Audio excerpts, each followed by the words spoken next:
ஆன்மீகம் டாக்ஸ் நேயர்களுக்கு உங்கள் ஆத்மார்த்த ஜோதிடர் நங்கநல்லூர் டாக்டர் பஞ்சநாதனின் அன்பு வணக்கங்கள், வாழ்த்துக்கள். குரு பகவானுடைய பயிற்சி ஒவ்வொரு ஆண்டும் நடக்கக்கூடிய ஒரு பயிற்சி தான். ஆனா இந்த ஆண்டு என்ன ஸ்பெஷல் அப்படின்னு பார்த்தோம்னா, அந்த குரு பகவான் தன்னுடைய உச்ச வீட்டை நோக்கி சென்று கொண்டிருக்கிறார். உச்ச வீட்டில் அமரப்போகிறார். இது வரைக்கும் அவர் இருக்கக்கூடிய வீடு எப்படின்னு பார்த்தீங்கன்னா, மிதுன வீட்டில் குரு பகவான் இருந்தார். அதனால தான் டிஜிட்டல் சம்பந்தப்பட்ட விஷயங்கள், டிஜிட்டல் பொருளாதாரம் அதிகரித்த ஒரு ஆண்டாக இருந்தது. அவர் என்னைக்கு கடகராசியிலே சென்று உச்சமாக போகிறாரோ, கடகராசி தாய்மை வீடு அப்படிங்கிறோம். அப்போ நிறைய பேருக்கு நல்ல குழந்தை பாக்கியம் கிடைக்கக்கூடிய ஒரு ஆண்டாக இந்த ஆண்டு இருக்க போகிறது. மன்னவன் பொன்னவன் என்று அழைக்கப்படக்கூடியவன் குரு பகவான். அந்த குரு பகவான் உச்சமாக இருக்கக்கூடிய காலகட்டத்தில் நல்ல குழந்தை பாக்கியம் அமையும். நிறைய பேருக்கு திருமண தடைகள் இருக்கு. இந்த 90s கிட்ஸ்ல இருக்கிறவங்களுக்கு பலருக்கு பார்த்தீங்கன்னா திருமண தடையை பெருசா ஒரு இருந்துகிட்டு இருக்கு. இந்த நிலையில் இந்த குரு பகவானுடைய பேரருள் காரணமா அவர் உச்ச வீட்டிற்கு சென்று அமர்வதனாலே நிறைய பேருக்கு திருமணம் கூடி வரும். தமிழகத்தை சேர்ந்த ஒருவர் மத்தியிலே ஒரு பெரிய பதவிக்கு செல்வார். ஆன்மீக ஞானிகளுடைய தொடர்பு இப்போ அதிகரிக்கும்.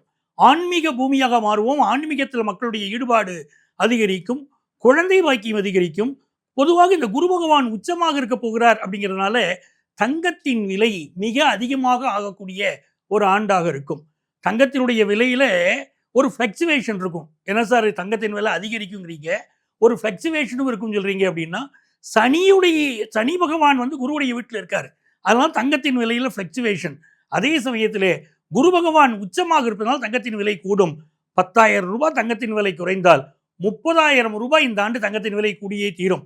அப்படி நிறைய நன்மைகள் இந்த மக்களுக்காக காத்திருக்கிறது. இந்த குரு பயிற்சி சம்பந்தமாக 12 ராசிகளுக்கும் என்ன பலன்கள் என்பதை நாங்கள் சொல்ல போகிறோம்.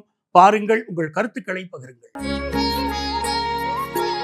ஓங்கி அடிச்சா 1.5 டன் வெயிட் அப்படின்னு சொல்லக்கூடிய சிம்ம ராசி என்பர்களே, எதை செய்தாலும் ஆணித்தரமா செய்யக்கூடியது, ஒரு பரபரப்பாகவே வாழக்கூடிய மனிதர்கள். அப்படிப்பட்ட சிம்மராசிக்காரர்களுக்கு வாழ்க்கையில் ஒரு இழப்பு ஏற்பட்ட பிறகு மிகப்பெரிய உயர்வு வரும். இதுதான் அதனுடைய விதியே.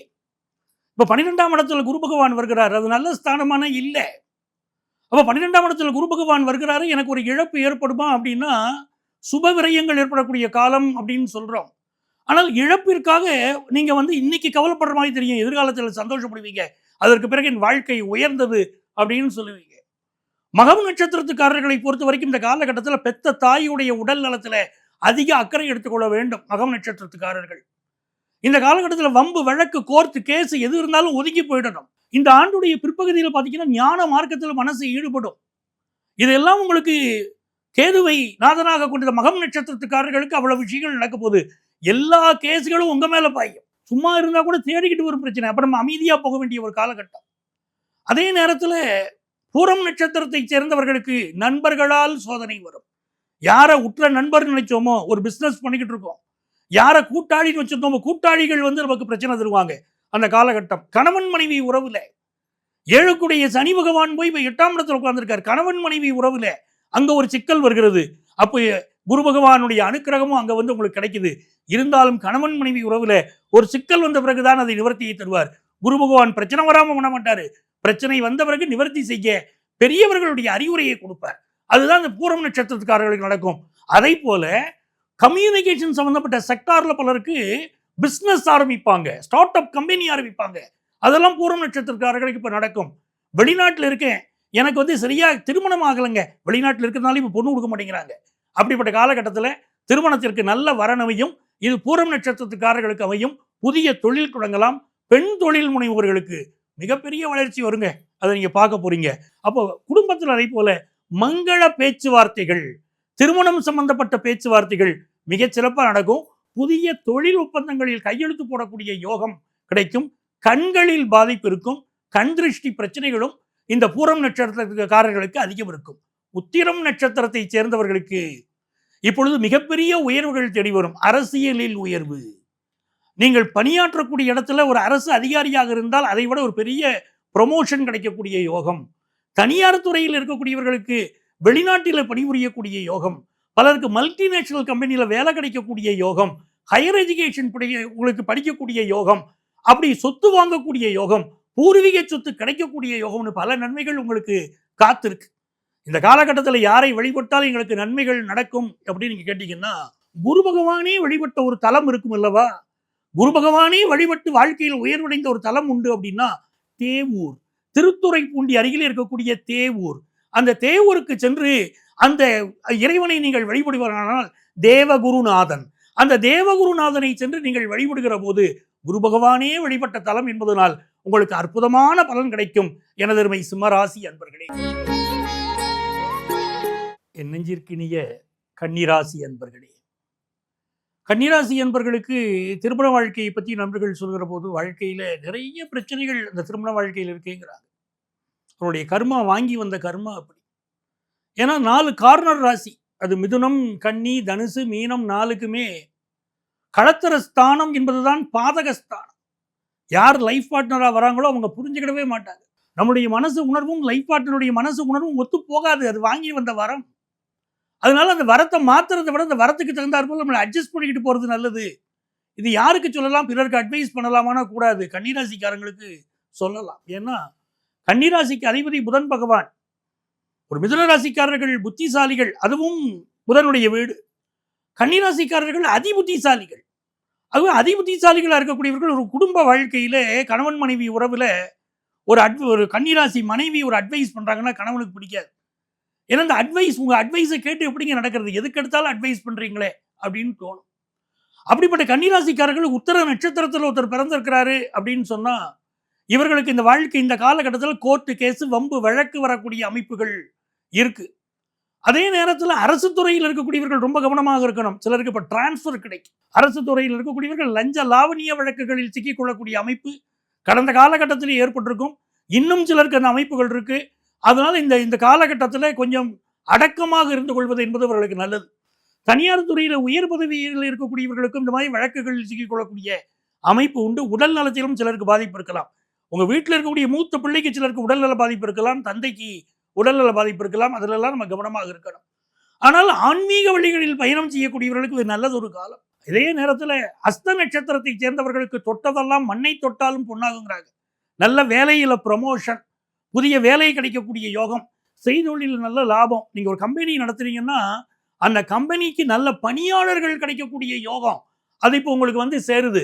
ஆக மிகச்சிறந்த யோகம். குழந்தை பாக்கியம் இல்லாதவங்களுக்கு குழந்தை பாக்கியம் கிடைக்கக்கூடிய யோகம், நல்ல காதல் விஷயங்களை கலப்பு திருமணம் கைகூடக்கூடிய யோகம், இதெல்லாம் இந்த காலகட்டத்தில் ஹஸ்த நட்சத்திரத்தை சேர்ந்தவர்களுக்கு ஏற்படும். சித்திரை நட்சத்திரத்தை சேர்ந்தவர்களுக்கு பொதுவாக சகோதர ஒற்றுமையில ஒரு பிரச்சனை இருந்துகிட்டு தான் இருக்கும். இவர்கள் பேசினாலே பிரச்சனையாகும். அந்த பிரச்சனையெல்லாம் இப்பொழுது குரு பகவானால் நிவர்த்தியாக போது ஒரு சகோதர ஒற்றுமை ஏற்படுவதற்கு ஒரு வாய்ப்பு ஏற்படும். அண்டை அயலாரோடு பிரச்சனை இருந்துகிட்டு இருக்கும் சித்திரை நட்சத்திரத்தை சேர்ந்தவங்களுக்கு. அதெல்லாம் இப்ப நிவர்த்தி ஆகக்கூடிய யோகம் உங்களுக்கு அமைகிறது. இந்த காலகட்டத்தில் யாரை வழிபட்டா நாங்கள் நல்லா இருப்போம் சார் அப்படின்னா, நீங்க ஆன்லைன் பிஸ்னஸ் பண்றது உங்களுக்கு நல்லது, ஆன்லைன் கோர்ஸ் படிக்கிறது நல்லது, எல்லாமே திருப்தியா இருக்கு. நீங்கள் வழிபட வேண்டிய தெய்வம் மயூரநாதர். மயிலாடுதுறைக்கு போகணும், மயிலாடுதுறை சென்று நீங்கள் வழிபாடு செய்யணும். அப்படி நீங்கள் வழிபாடு செய்கிற போது குரு பகவானே வழிபட்டிருக்காரு அந்த மயூரநாதரை. அவரை வழிபடுகிற போது வாழ்க்கையில சகல வெற்றிகளும் வரும். அதே மாதிரி மேதா தட்சிணாமூர்த்தி வழிபாடு செய்வதும் இந்த கன்னிராசிக்காரர்களுக்கு மிகச்சிறந்த வளர்ச்சியை கொடுக்குது. இது இந்த காலகட்டத்தில் வயலூர் முருகன், கன்னிராசிக்காரர்கள் வாழ்க்கையிலேயே கண்டிப்பாக தொழ வேண்டிய ஒரு தெய்வம் வயலூர் முருகன். அவரை வழிபடுங்கள், உங்கள் வாழ்க்கை உயர்ந்து கொண்டே இருக்கும். இந்த ஆண்டு குரு பகவானுடைய பெயர்ச்சி உங்களுடைய ராசிக்கு என்ன பலன் தரும் அப்படின்னு சுட்டி காட்டியிருக்கு. முழுமையான பலன்களை சொல்லிட்டோமா அப்படின்னா அப்படி இல்லை. குரு பகவானுக்கு எந்த ராசிக்கு எந்த கர்மா தருவார் அப்படிங்கிறத ஒரு பேஸ் பண்ணி ஒரு சில விஷயங்களை சுட்டி காட்டியிருக்கேன். முழுமையான பலன் தெரியறதுக்கு நான் என்ன சார் பண்ணணும் அப்படின்னா, உங்களுடைய சொந்த ஜாதகத்தை பார்க்கணும். நம்ம அந்த சொந்த ஜாதகத்தில் குரு பகவான் எங்கே இருக்கார், இந்த கோச்சாரத்தில் குரு பகவான் எங்கே இருக்கார், ரெண்டுடைய தொடர்பை பார்க்க வேண்டியிருக்கு. ஏன்னா நிறைய அன்பர்களுக்கு ஒரு எண்ணம் வருது, சார் நான் ஜாதகத்தை நான் குருபகை பயிற்சி பலன்கள் பார்த்துட்டேன், எனக்கு அதுவே போதும்னு நினைக்கிறாங்க. பிறகு கமெண்ட்ஸ் வர சொல்கிறாங்க, அந்த குரு பயிற்சி பலன் உள்ள பலன் எனக்கு கொஞ்சம் தான் நடந்துச்சு, நிறைய இல்லையே அப்படின்னு கேட்குறாங்க. நாங்கள் உங்களுக்கு குறிப்பிட்டு சொல்கிறோம், குறிப்பயிற்சி பலன் என்பது இங்கே குறிப்பிடப்படுவது ஒரு அறிமுகத்திற்காக சொல்லப்படக்கூடிய கோச்சார பலன் மட்டும்தான். உங்கள் சொந்த ஜாதகத்தில் எப்படி இருக்குங்கிறத, உங்கள் சொந்த ஜாதகத்தில் இருக்கக்கூடிய திசா புத்தி, குரு பகவான் இருக்கக்கூடிய நிலை, இதையெல்லாம் இணைத்து தான் பலன் சொல்லணும்.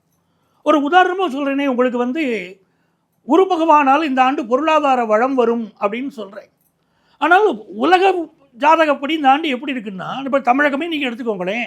தமிழகம் இந்திய தேசம்னா இந்த ஆண்டு அடுத்த சில மாதங்கள் மிகப்பெரிய அளவிற்கு பொருளாதார நெருக்கடி வரும், பணத்தட்டுப்பாடு வரும் அப்படின்னு இருக்குது. அப்போ ஒரு அன்பருக்கு கேள்வி வரும், பணத்தட்டுப்பாடு வருதே, நல்ல பண வாய்ப்பு வரும் சொன்னீங்களே அப்படின்னா, உங்கள் சொந்த ஜாதகத்தை பார்த்துட்டிங்கன்னா அதுக்குரிய விடை கிடைச்சிடும். இந்த ஆண்டு குரு பகவான் மிதுனம், கடகம், சிம்மம் என்ற 3 ராசிகளில் பயிற்சி அடைய போகிறார். இதனால் உங்களுக்கு ஏற்படக்கூடிய பலன்கள் என்ன? நோய் நொடிகள் ஏற்படுமா? உங்கள் குழந்தை எப்படி இருக்கும்? உங்கள் குடும்பம் எப்படி இருக்கும்? கல்யாணம் கூடி வருமா? குழந்தை பாக்கியம் எப்படி இருக்கும்? என்ற பல கேள்விகள் உங்கள் மனதில் நிழலாடும். நிறைய பேருக்கு வேலை வாய்ப்பு சம்பந்தப்பட்ட பிரச்சனைகள் இருக்கும். இதற்கெல்லாம் உங்கள் ஜாதக ரீதியாக நீங்கள் ஆலோசனை பெறலாம். அதற்கு வழிகாட்டுவதற்கும் நான் விரும்புகிறேன். பொதுவாக எங்கள் ஊரில் சாமி இல்லைங்க, குரு பகவானுடைய பரிகாரம் சொல்லியிருக்கீங்க, எங்கள் ஊர் நான் வெளிநாட்டில் இருக்கேன் அப்படின்னா, உங்களுக்கு தெரிந்தவர்கள் யாராவது புனர்பூசம், விசாகம், பூரட்டாதி நட்சத்திரத்தில் இருந்தால் அவர்களுக்கு உதவி செய்யுங்கள். அதை போல படிக்கக்கூடிய பிள்ளைகளுக்கு உதவி செய்யுங்கள். அது பெரியவர்களுக்கு உதவி செய்யுங்கள். அனாதைகளுக்கு உதவி செய்யுங்கள். இதை எல்லாமே குரு பகவான் உங்களுக்கு அனுக்கிரகம் செய்யக்கூடிய ஒரு வாய்ப்பாக அமையும். உங்களுக்கு உங்கள் சொந்த ஜாதகத்தை பார்க்கணும், என்னுடைய ஆலோசனை வேணும் அப்படின்னு நீங்கள் விரும்பினீங்கன்னா, இங்கே எங்களுடைய செல்ஃபோன் நம்பர் கொடுத்துருப்பாங்க, அந்த நம்பரை காண்டாக்ட் பண்ணுங்கள். சென்னையில் டி நகர்லையும் நங்கநல்லூர்லேயும் ஆஃபீஸ் இருக்குது. நீங்கள் நேரடியாக என்னை சந்திக்கலாம். வேறு ஒருவரை வைத்து உங்களுக்கு நான் பலன் சொல்வதில்லை, நேரடியாகவே உங்களுக்கு நான் ஆலோசனை வழங்குகிறேன். ஏன்னா நீங்கள் சந்திக்கலாம். ஒருவேளை நேரம் வர முடியல சார், நான் வெளியூரில் இருக்கேன், வெளிநாட்டில் இருக்கேன் அப்படின்னா, இங்கே இருக்கக்கூடிய இதே எண் தான் எங்களுடைய வாட்ஸ்அப் எண். அந்த எண்ணில் உங்களுடைய பெயர், தற்போது நீங்கள் வசிக்கக்கூடிய ஊரின் பெயர் இரண்டையும் குறிப்பிட்டு ஆன்லைன் கன்சல்டேஷன் வேணும்னு கேட்டிங்கன்னா, எங்கள் ஆஃபீஸ்லேருந்து உங்களை காண்டாக்ட் பண்ணி அப்பாயின்மெண்ட் டீட்டெயில் சொல்லுவாங்க. உங்கள் வாழ்க்கைக்கு வழிகாட்ட நான் காத்திருக்கிறேன். உங்கள் ஆத்மார்த்த ஜோதிடர் பேராசிரியர் டாக்டர் நங்கநல்லூர் பஞ்சநாதன்.